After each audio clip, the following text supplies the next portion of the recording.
The Senate has given marching orders to the Inspector General of Police and heads of security agencies to thoroughly investigate recent violent attacks in Ebonyi. House of Reps Committee on Judiciary supports the implementation of financial autonomy. If you are talking about negotiating with bandits, I would say that I'm seriously opposed to it. Spokesman Ajibola Bashiru joins me later on the program to shed more light on the activities of the upper lawmaking house of the National Assembly. You're watching the Hallowed Chambers. I am Tijesu Adiri. Senator Sam Egu, representing Ebonyi North Senatorial District in the National Assembly, carried the grief felt by victims of deadly attacks in Ebonyi State to the floor of the National Assembly and urged the Senate to demand a holistic interrogation of the incident and ensure culprits are apprehended and prosecuted. The deeply disturbed lawmakers called on the National Emergency Management Agency to urgently provide aid and relief materials for the displaced rural dwellers in the affected communities. The general state of insecurity in Nigeria, which has now spread to most parts of the country, devastating communities and wantonly destroying lives and livelihoods unabated.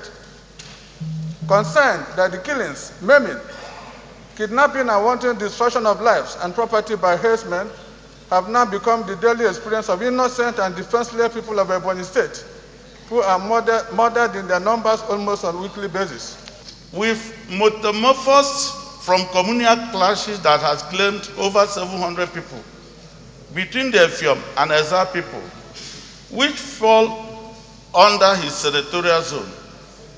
After that, just 3 weeks ago, the 18 people, of course, their bodies were all shown in social media. They were slaughtered. On Monday, the 12 were slaughtered. As I'm talking to you, Mr. President, I got a call this morning that nobody slept in Abakaliki in fear of the herdsmen attacking them last night because they got signal that they were around. All of them ran into their houses.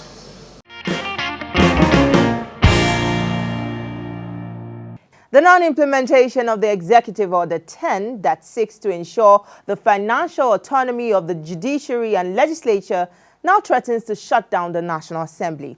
Already, lawmakers have stepped up to the plate to save the judiciary that has currently been crippled by an industrial action. The House Committee on Judiciary is holding talks with striking judicial workers and appeals that they allow federal courts open and concentrate only on state courts, whose governments have failed to implement the executive order signed by President Muhammadu Buhari. We want to appeal to the Governors Forum to please engage Judiciary Staff Union of Nigeria and to make sure that the Constitution of the Federal Republic of Nigeria, which is the ground norm upon which we derive all our powers, is complied with by the governors to make sure that we have the financial autonomy not only for the state legislatures, but equally for the judiciary at the state level. It would make for a better development of our states and, by extension, the country at large. The federal courts can join in the action by pressuring the respective states that are in breach so that collectively we can get them to do the right thing. It's very painful to appreciate that a country of over 206 million people don't have a viable judiciary. Then on what are we basing everything we are doing? What is the basis of all we are doing?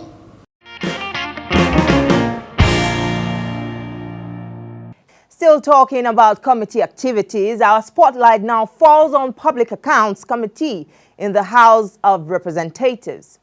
Joining me on the program is the Chairman Public Accounts Committee, Oluwole Oke, representing Obukun Oriade Federal Constituency in Osun State. Welcome to the Hallowed Chambers. Yes, thank you very much. Why do MDAs fear the Public Accounts Committee that you chair?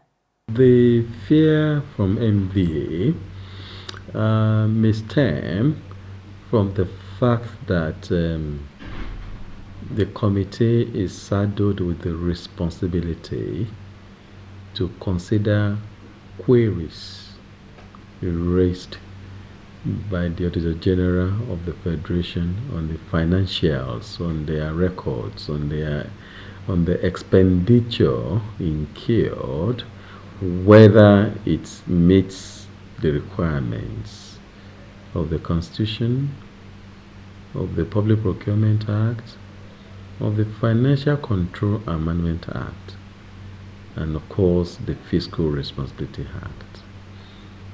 So that is where the fear may come from. But any MDA that is up and doing, that is upright, we have no fear. We have no fear. What have been the achievements of your committee so far? Yes, it's been very engaging and interesting, and sometimes we also get frustrated, but we're not giving up. We get frustrations from MDAs that will write 1, 2, 3 times to seek extension of time, and the reason is simply not willing to come and appear before the committee. But so far, we've also made this engagement a learning curve, a learning process for MDA. We've made MDA to realize that that this committee pack is not a committee to be feared or to be afraid of, but that it's a committee that hold them a duty of care. That it's a committee that showed them where gaps exist in the management of resources that the Parliament and Nigerian people are put in their care. So it's been we made the committee very friendly to MDAs, Your committee makes staggering discoveries involving alleged corruption on a daily basis. Does it just end there? Yes, one, we've been able to put MDAs on their toes that a time shall come to render accounts. We've also made MDAs to realize that it is a constitutional requirement for them to render accounts as at when due, and failure to do so may hand them sanctions, because the Financial Control Management Act defines such act as gross misconduct. So MDAs now, unlike what we used to have, which Auditor General reported severally in 2014, 15, 16, up to 2017 reports, the Auditor General lamented, carelessness, refusal of the agencies to render accounts at when due. But upon inaugurations of the Ninth Assembly, my deputy brought a motion on the floor, and we secured the House mandate to investigate that matter. I'm happy to report to you that we have about 95% rendition to the Auditor General of the Federation. And the General is very happy with this development, and so he's been able to, to stand up to his own responsibility, save for the delay from the Accountant General of the Federation, whom, according to him, has no time limit when to render accounts to the Auditor General to enable him finalize his work. But like I've said, part of our achievement is that MDAs are now on their toes. And we can even see that NNPC itself, which over years, has not been made our account public, is forced, to render accounts publicly, to make the accounts public. And I have before me here the audited accounts of NNPC up to 2019, 2014 to 2019. This is the covering letter of the accounts of the NNPC, which was not the case before. So both MDAs that people were thinking were bigger than Nigeria or bigger than now, under my leadership, under the leadership of Speaker Gbenjabi Amila, you have to render account as at when due. And that is the greatest achievement that we have. So rendition of account is one leg. Evaluation, examination of the contents is the second leg, which is more of Auditor General's work before coming to lay his findings, if there are lacuna, if there are queries before us. Yes, the Parliament also under status inquiry also cross-check those accounts to see if there are gaps.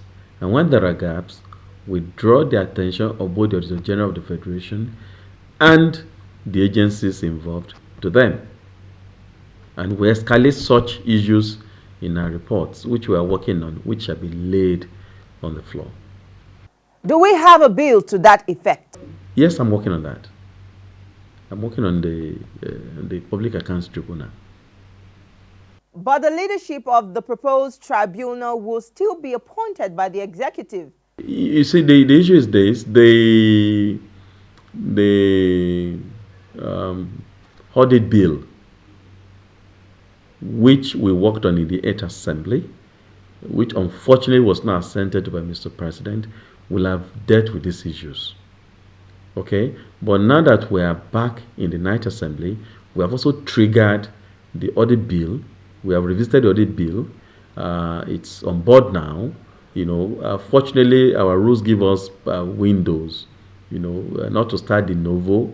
We can kickstart where we ended. More so that the bill had gone to Mr. President for assent. It's now left for us to engage Attorney General of the Federation, to engage Head of Service, to engage the Accountant General and Auditor General to see if there are issues why Mr. President declined assent, so that we look at it, so that we're all on board, we engage them and represent the bill to Mr. President for his assent. So that will be the fastest track that will get us there. Otherwise, yes, we'll go by the way of the Public Accounts Tribunal. We'll lay the bill and we'll see how we can also fast track its consideration, second reading and third reading. Public hearing, third reading, and then we'll also get there. That's another curve, Away from your committee, tell us what have been the gains for your constituents with your representation. Yes, thank you very much. I've had the privilege of being elected back-to-back from Ijesha North. And over years, we've tried so many schemes, hide theirs and all that. But I can tell you, now what is in the front burner now is just two things that work. It's empowerment and employment of the youths. You build houses, you build palaces, you build roads and all that. Empower the youths. They can also do the same for their communities. And that is what is key. And that is what I'm championing now, is employment. Employment of the youth, empowerment of the artisans, and that's what is just key. That you're giving somebody money to eat, you're buying somebody a car, you're buying somebody motorcycles and all that. Those things are subject to tear and wear, depreciation. They can have accidents. Sometimes they end up becoming liabilities. But what that cannot, in fact, that they will live on with infinitively is employment. You give somebody an employment, you'll be in service for 35 years or 40 years. Money can buy that. Or you empower an artisan. So what has been the feedback? The feedback is the result you get, and that's why you continue to see me here. That is why you continue to win election. Because our own approach is understanding what the constituent, what they actually need. It's not grandstanding or, we bought people vehicles, cars, motorcycles, and at the end of the day, it goes to nothing. For example, you buy a car of 2 million, 3 million for one person, when you have over 10,000, 20,000, 30,000 people voting for you. Is that one person going to be the person to buy you to elect you? No. But empowerment and employment. Go to a community, take 5, 6, 10 people, give them employment and empowerment. You see the outcome.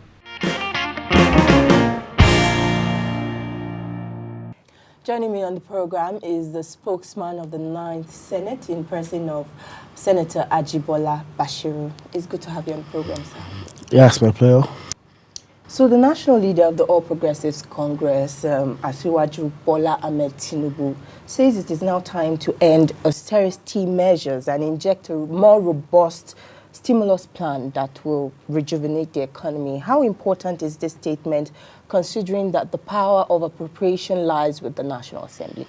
Of course, one of the benefits one gets from intervention, particularly public intervention by leaders such as Asiwaju Bola Ahmed Tinubu, and as you also know, aside being one of our leaders, is actually the national leader of the party. So coming forward is a challenge for us to see that he does not talk out of frivolity.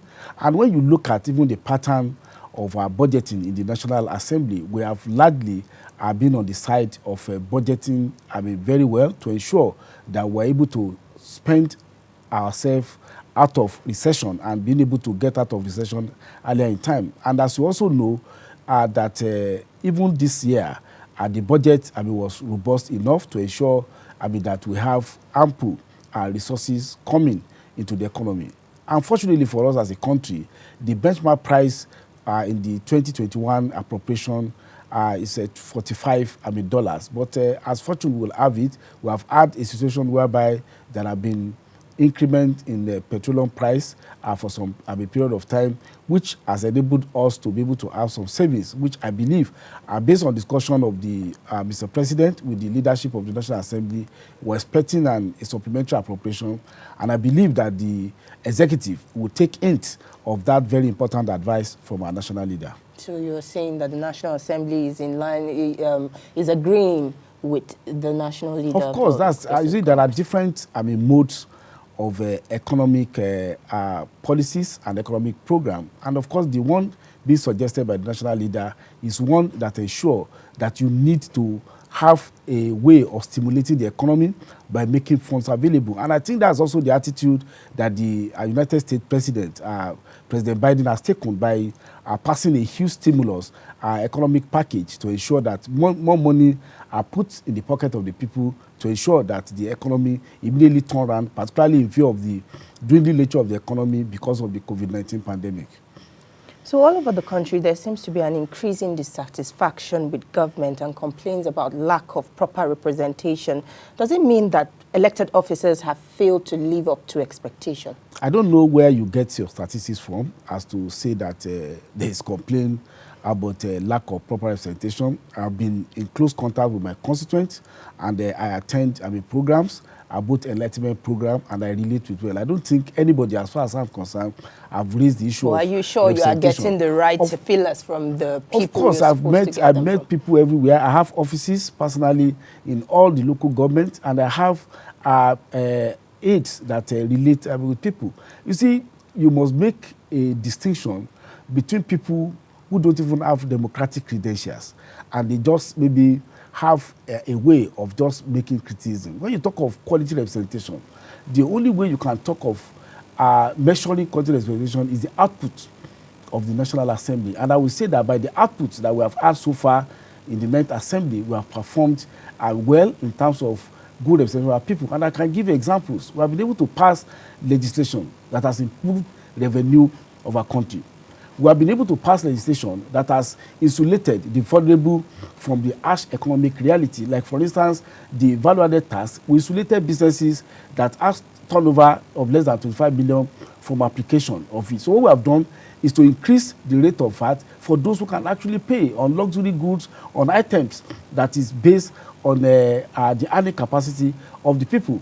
We have also been able to reform, even in the area of police law, the Central Bank of Nigeria legislation, the BOFIA, and so on and so forth, even criminal legislation. So from the output of the National Assembly, we can just say that we have quality representation. Of course, there are rules for improvement, but to say that there has not been qualitative improvement of representation, I would say, even from the credentials of people who are in the National Assembly, the chairman of fellows and the committee, there are Nigerians who have had their mark in critical areas of the society and their leaders in their own right. So what is being done currently to improve on your service to the people?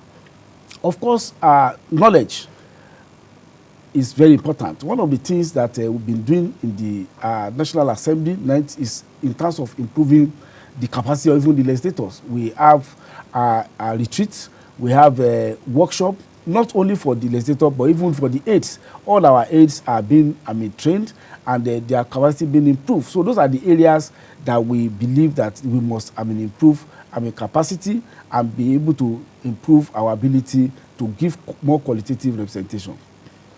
Despite the change of guards in the country's security architecture, insecurity still persists and the loss of lives and property has not stopped. What must be done differently to give Nigerians peace of mind? You see, I must say that it's unfortunate that the nation is experiencing this state of insecurity, and as a spokesperson of the National Assembly, I would say that we cannot totally insulate ourselves from the unfortunate incident, but that will not mean that we are not doing our best in order to be able to address the problem, knowing the importance of issue of protection of life and security of the people.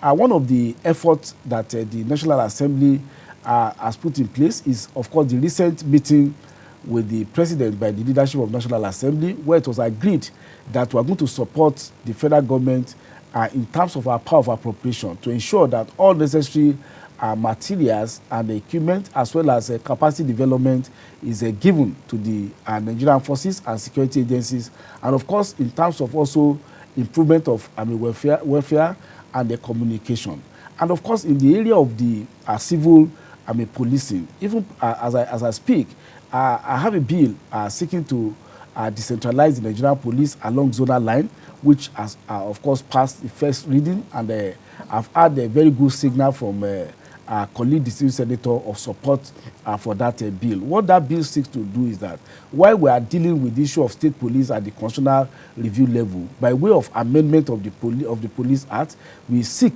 to have budgetary autonomy and operational autonomy for all the zones of the Nigerian police, so as to ensure that there is effective oversight and effective utilization of both material and human resources to ensure the capacity of the Nigerian police being able to confront the menace of insecurity. If we're able to get the policing right, there will be less pressure on the Nigerian armed forces in terms of having to deploy their personnel to the area of civil security and then concentrate on the more serious war of insurgency and Boko Haram insurrection. Considering the fact that you just raised the point that you have presented a bill before the Senate, your region, the Southwest, is also grappling with rising ethnic tension. How are political leaders calming frayed nerves? We are doing a lot in that regard, and that, of course, will entail enlightenment. You see, some of these tensions are born out of mischief, some out of ignorance, some out of lack of even understanding what are the situation. Like, for instance, one of the areas that we need to enlighten our people is that of ethnic profiling. And you journalists have a role to play in this regard. Any incident occur, the next headline you will see is Fulani S-men, even when people have not even been able to capture or even make any arrest in that regard. So we want to appeal to the Nigerian journalists. Let us be conscious of our responsibility to the society and ensure that we report what is actually accurate, not what is not accurate. Therefore, some of the what those I call ethnic jingoists, some of them are actually politicians parading themselves under the banner of ethnicity. I'm a fundamental human rights person. I believe every society has the right to aspire to self-determination, but it must be done within the context of the law and the Constitution. I also believe that there are issues and questions about mutual suspicions among even the elites in the country. These are matters that we need to sit down, address those fundamental issues. One of the key issues that has been bothering a lot of people, particularly from my constituency, has to do with how are we adhering to the question of federal character, because we have federal character enshrined in our Constitution. A commission has been established in those regards. So one of the issues is that are we really adhering to this federal character. And the whole essence of the federal character is to ensure that no region, no part of the country feel alienated in positions, both in government, bureaucracy, and even in political appointment. Holding on to that thought, do you agree with those who say that more dialogue should be, more opportunity for dialogue should be given to those who perpetrate these crimes across the country? I don't know what you mean by dialogue, but if you are talking about negotiating with bandits, I would say that I'm seriously opposed to it. The whole essence of governance, the whole essence by which we have submitted ourselves to the authority of a government is to protect life and security of the people.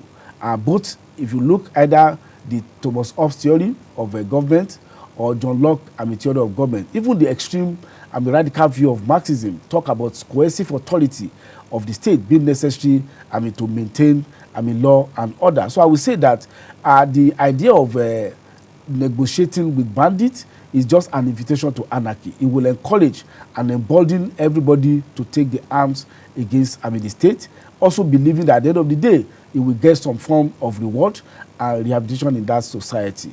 What we need is that we need to strengthen our security architecture. We need to deploy more resources into capacity development, the welfare of the security operatives. We need to invest in intelligence, communication equipment, and technology in stemming out the crime. We cannot take the lame duck excuse of saying that you want to negotiate. It's also interesting that, without mentioning name, that a law and order former president of Nigeria would also be thinking and they be giving fillip to such a situation.